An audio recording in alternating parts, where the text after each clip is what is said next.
continuity or not, the iPhone 5. Jon Friedman is here to talk to us. Jon, I don't know what your column said. It said something about the iPhone put up or shut up. Right.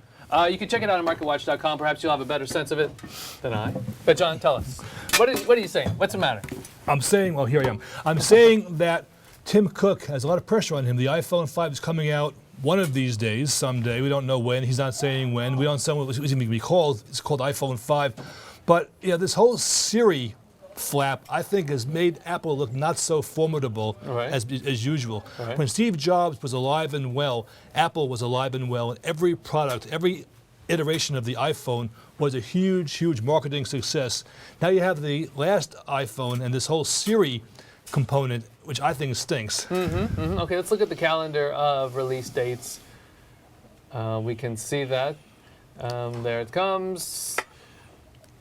Okay, I agree with you. As a Siri user, it's terrible. Right. The ads lie to you. Yes, it does exactly. not work like that. Yes. However, Jon, people around the world still buying Apple products at a historic rate. Sure. Company's never been healthier. Products have never been better.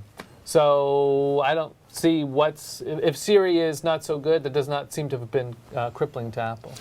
Not yet, but again, I find it very interesting as following history, as you know, you're a historian yourself of sorts, that Apple has been, like I said, bulletproof all the way through, and all of a sudden, not so much. And after Steve Jobs passes away, I find the timing of this to be really interesting too. What if Apple continues to suffer? I'm just playing devil's advocate here. If Apple continues to stumble or suffer with sales or image, then what happens to Apple? On the 11th of June, the Developers Conference, a lot of focus on that. Sometimes we see the big product announcements.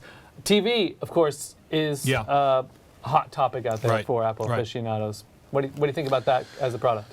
I think it's going to be a big form of Siri. I don't see it. I don't see Apple TV being a huge success. I think Apple should stick to what it does well so far. TV is so ambitious that even Apple, I think, will have a hard time getting through to the average consumer saying, buy an Apple TV. I mean, compared to the tried and true, the Sonys, the Samsungs, the Panasonics, now Apple, what's Apple got to prove all of a sudden?